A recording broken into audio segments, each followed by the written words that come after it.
மக்களுக்கு நல்லது பண்றதுக்கு அரசியலுக்கு வாங்கடா, கொள்ளை அடிக்கிறது கொலை பண்றதுக்கு மாடா அரசியலுக்கு. நண்பர்களே, எப்படி இருக்கிறீங்க? விஜய் டாக்ஸ் 2.0 இது என்னுடைய புது சேனல். இந்த சேனலில் பார்த்தீங்கன்னா உள்ளூரில் இருந்து உலகம் பூரா நடக்கிற விஷயங்களை உங்கள் கையில் கொண்டாந்து சேர்க்கறதுக்கான உன்னதமான சேனலை தான் டிசைன் பண்ணியிருக்கேன். இந்த சேனலை சப்ஸ்கிரைப் பண்ணிவிட்டு பெல் பட்டனை ப்ரெஸ் பண்ணி வச்சுங்க. நான் போடுற வீடியோஸ் டெய்லி உங்களுக்கு வந்து சேரும். டெய்லி ஒரு வீடியோ 6 மணிக்கு போடுவேன். இந்த சேனலோட லிங்க்கு கீழே டிஸ்கிரிப்ஷனில் இருக்குது. தயவு செஞ்சு கிளிக் பண்ணி சப்ஸ்கிரைப் பண்ணிக்கிங்க. இப்போ இந்த சேனலில் கரண்ட் இஷ்யூவாக நடக்கக்கூடிய ஈரான் இஸ்ரேலை பற்றி போயிட்டுருக்கு. ரொம்ப சிம்பிளாக உங்களுக்கு புரிகிற மாதிரி கொடுத்துக்கிட்டு இருக்கேன்.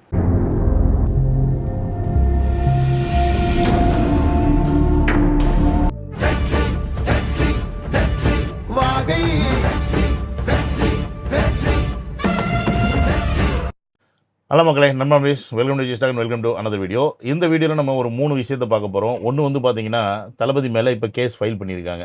அந்த கேஸ் என்ன, அதனால் அவர் வந்து எலெக்ஷனில் நிற்க முடியுமா முடியாதா அப்படின்ற ஒரு விஷயம். அதற்கப்புறமா தளபதி அவர்கள் ஒரு கடிதம் எழுதியிருக்காரு. அதற்கு எலெக்ஷன் கமிஷன் ஹெட்டுக்கிட்ட இருந்து ஒரு ரிப்ளை வந்திருக்கு. அது என்ன அப்படின்ற ஒரு விஷயமும்.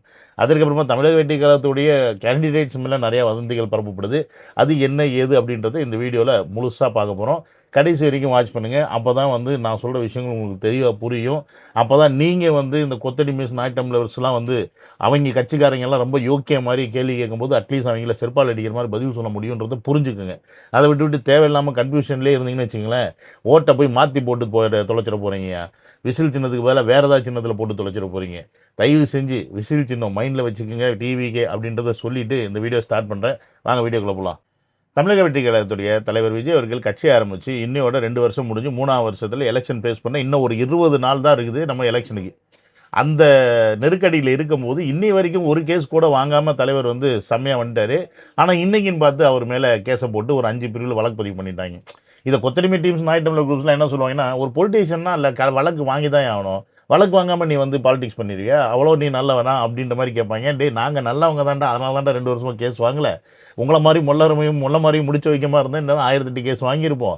ஆனால் நல்லவனாக இருக்கிறதுக்கே கேஸ் வாங்குற ஒரே கூட்டம் நாங்களாக தான் இருப்போம். ரொம்ப நல்லவராக இருக்கிறதுக்கு கேஸ் வாங்குற ஒரே கூட்டம் தமிழக வெற்றி கழகம் தான் அப்படின்றத இப்போ மக்கள் தான் புரிஞ்சுக்கணும். சரி, அப்படி என்ன அந்த கேஸு, எதனால்? நேற்று பார்த்தீங்கன்னா பெரம்பூர், கொளத்தூர், அப்புறம் வில்லிவாக்கம், இது நம்மளுடைய பிரச்சார பயணமாக இருந்துச்சு.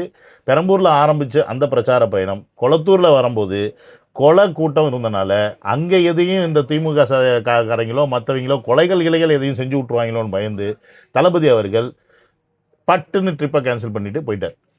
பிரச்சாரத்தை முடிச்சுட்டு போயிட்டார். ஓகேங்களா? இது பயம்னு சொல்கிறத விட மக்கள் மேலே உள்ள அக்கறை. ஏன்னா அந்த இடத்தை பார்த்தோன்னே கரூர் சம்பவம் ஞாபகத்துக்கு வந்திருக்கும். அந்த அளவுக்கு தான் இருந்துச்சு.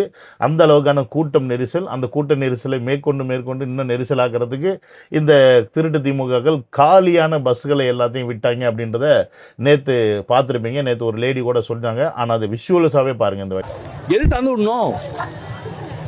சொல்லுங்கள், எதுக்கு திறந்து விடணும்? நம்ம இப்போ பண்ணும்போது மட்டும் எல்லாத்தையும் ஓப்பன் பண்ணி விட்டுறானுங்க. அவனுக்கு பண்ணும்போது மட்டும் வந்து எல்லாமே க்ளோஸ் பண்ணிட்டு அவனுக்கு நிம்மதியாக நடக்கணும். ஆனால் அவனுக்கு தான் எல்லாமே இது வந்து பவர்ஃபுல் ஏரியா. பஸ் டிப்பாவே நிற்குது.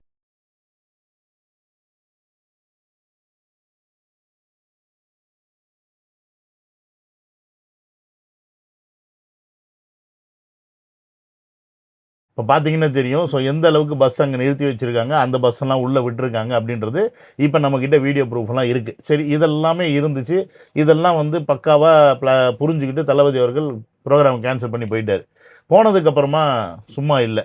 ஏன்னு கேட்டிங்கன்னா, அந்த ப்ரோக்ராம் நடந்துக்கிட்டு இருக்கும்போது சிடிஆர் அவர்கள் வந்து பார்த்திங்கன்னா ஒரு அறிக்கை விடுத்ததாக இருக்கட்டும், அதுக்கப்புறமா வில்லிவாக்கத்தில் அந்த ப்ரோக்ராம் கேன்சல் பண்ணதுக்கப்புறமா ஆதவர்ஜுனா பேட்டி கொடுத்ததாக இருக்கட்டும், இன்றைக்கி காலையில் சிடிஆர் நிர்மல் அவர்கள் பேட்டி கொடுத்ததாக இருக்கட்டும். ஸோ இப்படி எல்லா விஷயங்களும் கண்டினியூஸாக திமுகவை சார்ந்து இவங்க வந்து பர்மிஷன் கொடுக்க மாட்டேங்கிறாங்க அப்படின்ற ஒரு விஷயமா இருக்கட்டும்.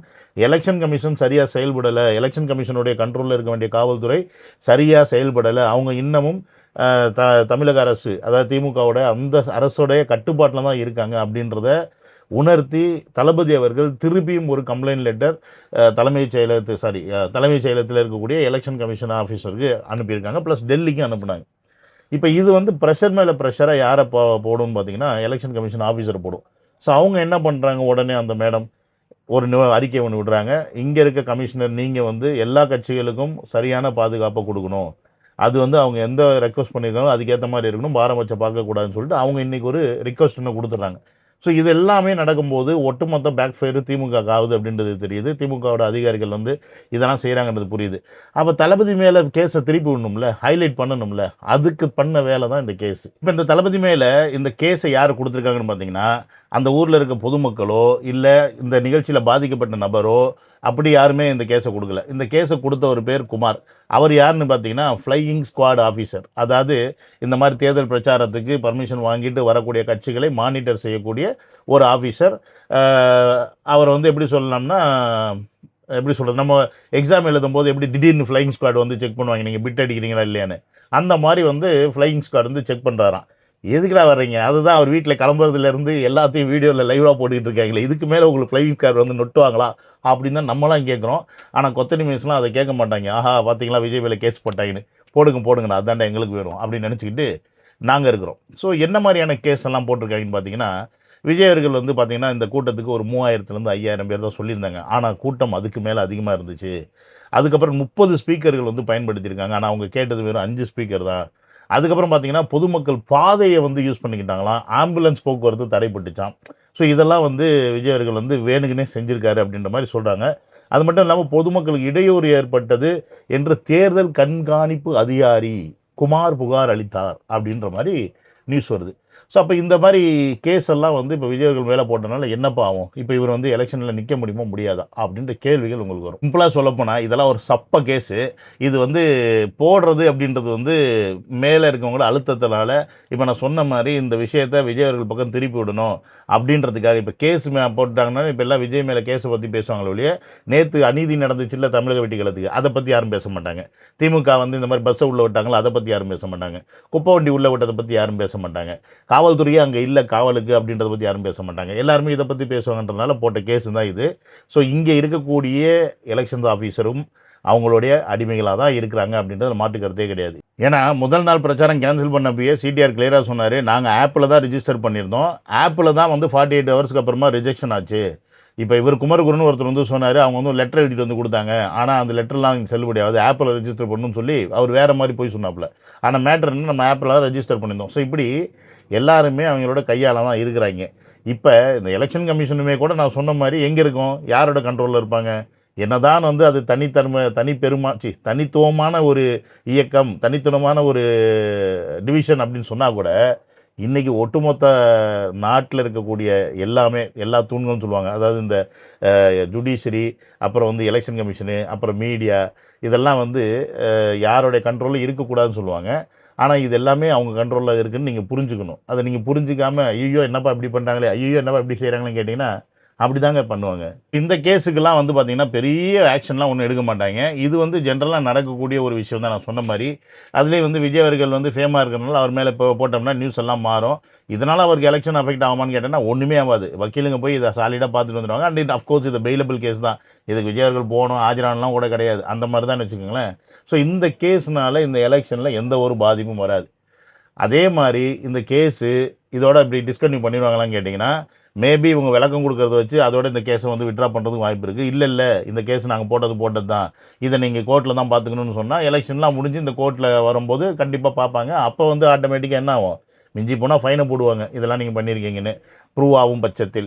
அது ப்ரூவ் ஆகலை அப்படின்னா அப்படியே கேஸை வந்து தள்ளுபடி பண்ணிட்டு போயிடுவாங்க. அதனால் இதில் பெரிய விஷயம்லாம் ஒன்றும் கிடையாது அப்படின்றத நீங்கள் புரிஞ்சுக்குங்க. மன உளைச்சலுக்கு ஆளாவாதீங்க. விஷயம் என்னென்னு பார்த்தீங்கன்னா, எல்லாருக்குள்ளேயும் வந்து இப்போ ஒரு பல சந்தேகங்களை வந்து கிளப்பிக்கிட்டே இருக்குது இந்த கேண்டிடேட்ஸ் தேர்வு. ஏன்னு பார்த்தீங்கன்னா இன்றைக்கி என்னோடய குரூப்பில் வந்த ஒரு சில விஷயங்களை நான் சொல்கிறேன். அதில் வந்து ஒருத்தர் பார்த்தீங்கன்னா ஒரு தொகுதியோடைய லிஸ்ட்டில் வந்து அவர் மேலே சில கேசஸ்லாம் ஃபைல் பண்ணியிருக்கு. அதை எடுத்து போட்டு அண்ணா இவர் இப்படி இருக்கார், திமுக காரங்கெல்லாம் சொல்கிறாங்க பார்த்தீங்களா, நீங்கள் ரொம்ப தூய சக்தினீங்க, ஆனால் இந்த மாதிரி ஒருத்தர் வந்து எடுத்து போட்டிருக்காரு அப்படின்னு சொல்கிற ஒரு விஷயமா இருக்கட்டும். அதே மாதிரி திருவள்ளூரோ ஏதோ ஒரு சைடு நினைக்கிறேன், அந்த பக்கம் பார்த்தீங்கன்னா ஒருத்தர் மேலே வந்து இன்றைக்கி ஒரு பெண் வந்து புகார் அளிச்சிருக்காங்க, அவர் வந்து பாலியல் சீண்டல் பண்ணிட்டார் அப்படின்னு சொல்லிட்டு அப்படி ஒரு கேஸு. அதற்கப்புறம் பார்த்தீங்கன்னா நேற்று வைரலாக ஒரு சில வீடியோஸ்லாம் போயிட்டு இருந்துச்சு. மரியா வில்சன் அப்படின்றவங்க, அவங்க வந்து லேடி, ஆனால் இவங்க வீடியோ பார்த்தீங்கன்னா ஒரு ஜென்ஸ் வந்து ஒருத்தர் வீட்டில் சண்டை போட்டுட்ருக்காரு. அதை எடுத்து போட்டு பார்த்தீங்களா பெண்ணிடத்தில் எப்படி ஒரு அராஜகமாக நடந்துக்கிறான், கேண்டிடேட்டே மாற்றி சொல்கிறீங்களேடான்ற பேசிக் புரிதல் கூட இல்லாமல் அவங்க சொல்கிறாங்க. நம்ம பசங்களும் அதை நம்பிக்கிட்டு நம்மகிட்ட வந்து கேட்குறீங்க. சரி இதெல்லாம் இப்போ உண்மையாக பொய்யா அப்படின்னு நீங்கள் கேட்குறீங்க. நான் என்ன கேட்குறேன், உண்மையாக இருந்தால் என்ன பொய்யா இருந்தால் என்ன அப்படின்றதான் என்னோடய கேள்வி. நீங்களாம் என்ன நினச்சிட்டு இருக்கீங்க, அரசியல் அப்படின்னோடனே அப்படியே 100% சுத்தமான தூய்மையான நபரா? அப்படிலாம் யாருமே கிடையாது இந்த உலகத்தில். இந்த உலகத்தில் ஒருத்தவங்க கூட 100% தூய்மையாக, நம்ம கும்பிட்ற கடவுளே தூய்மை 100% உண்மை கிடையாது. முதல்ல தெரிஞ்சுங்க. சிம்பிளாக சொல்லணும்னா, ராவணனை தூக்கிட்டு போன சீதா 14 வருஷமாக பத்தினியாக தான் இருந்தாங்க. ராமரே சந்தேகப்பட்டு நெருப்பில் ஏற சொல்ல, அப்போ ராமர் தப்பானவரா இல்லை சீதை தப்பானவரா அப்படின்னு கேள்வி வந்துடும். சந்தேகம்னு ஒன்று வந்துருச்சு அப்படின்னா அந்த இடத்துல அவர் நெருப்பில் ஏற சொல்கிறாரு. ஆனால் அவரை கடவுளாக தான் நம்ம பார்க்குறோம். புரியுதுங்களா இல்லையா? அதனால் சந்தேகம் வராமல் இருக்கிறது தான் நல்ல ஒரு கட்சியாக இருக்க முடியும், குடும்பமாக இருக்க முடியும். சும்மா சந்தேகப்பட்டுக்கிட்டே இருந்தீங்கன்னு வச்சிங்களேன், ஒரு கட்சியில் நீங்கள் நிலைக்கவே முடியாது. முதல்ல அதை தெரிஞ்சுக்கிங்க. 234 கேண்டிடேட் அப்படின்றது சும்மா சாதாரண விஷயம் கிடையாது. ஏனோ தானே எல்லாத்தையும் பிடிச்சி போட்ட முடியாது. ரொம்ப உத்தமனாக ஒருத்தர் எடுக்கிறான்ப்பா, அவனுக்கு தண்ணி அடிக்கிற பழக்கம் இருக்குல்ல, தம் அடிக்கிற பழக்கம் இல்லை, அவன் சைட் அடிக்க மாட்டான், லவ் பண்ண மாட்டான், இந்த இப்படி சிம்பிளாக சொல்லணும்னா அன்னியன் படத்தில் அம்பி மாதிரி இருப்பான்ப்பா அப்படின்ற மாதிரி இருக்கணும் கொண்டாந்து நீங்கள் கேண்டிடேட்டாக போட்டால் ஓகே பண்ணுறீங்களா? எல்லாம் போய் வேகமாக ஓட்டு போட்டு போகிறீங்களா? அப்படி பார்த்தா நீங்கள் காமராஜரை தோக்கடிச்சிருக்க முடியாதியா? ஏன் தோக்கடிச்சிங்க காமராஜரை? தோக்கடிச்சிங்கல்ல. அப்போ இங்கே நல்லவர்கள் மேலே தான் சாயம் பூசப்படும், அதே நல்லவர்கள் மேலே தான் நீங்களும் சேர்ந்து சாயம் பூசுறீங்க. எதுக்கு அந்த பிரச்சனை? இங்கே நீங்கள் பார்க்க வேண்டியது இந்த கேண்டிடேட்ஸ் இல்லை. இந்த கேண்டிடேட்ஸ் யார் அப்படின்றது வந்து தலைமை பார்த்துக்கும், தலைமை முடிவு பண்ணும். அவங்க தானே செலக்ட் பண்ணியிருக்காங்க. நீங்கள் எல்லாம் இந்த கட்சியை இப்போ எதுக்காக ஆதரிக்கிறீங்க? ஆதவர்ஜுனா, புஷி ஆனந்த், சிடிஆர் இவங்களாம் இருக்காங்கன்றதுக்கு ஆதரிக்கிறீங்களா? இல்லை இந்த கேண்டிடேட்ஸ்க்காக ஆதரிக்கிறீங்களா? யாருக்காக இந்த கட்சி பின்னாடி வந்தீங்க? டிவிக்கு தலைவர் விஜய் அப்படின்ற ஒரு ஃபேஸ் ஒருத்தர், அவர் கரெக்டடாக இருக்காரா இல்லையா, அவர் நார்மலாக இருக்காரா இல்லையா அப்படின்றது மட்டும் ஃபேஸ் பண்ணுங்கள். அதை விட்டுவிட்டு சும்மா தேவையில்லாமல் இந்த கேண்டிடேட்ஸ் இப்படி இருக்காங்க தளபதி செலக்ட் பண்ணிட்டார், அந்த கேண்டிடேட்ஸ் அப்படி இருக்காங்க தளபதி செலக்ட் பண்ணிட்டார், இதெல்லாம் பேக்ரவுண்ட் செக் பண்ணாமே வந்து செலக்ட் பண்ணியிருப்பாங்க. கண்டிப்பாக எல்லா பேக்ரவுண்ட் செக் பண்ணுவாங்களே. அண்ட் அஃப்கோர்ஸ் நாமினேஷன் ஃபைல் பண்ணும்போது அவங்க மேலே கேசஸ் இருந்துச்சுன்னா அந்த கேஸஸ் சேர்த்து தானே ஃபைல் பண்ணணும். இது எல்லாமே எல்லாருக்குமே தெரியும்.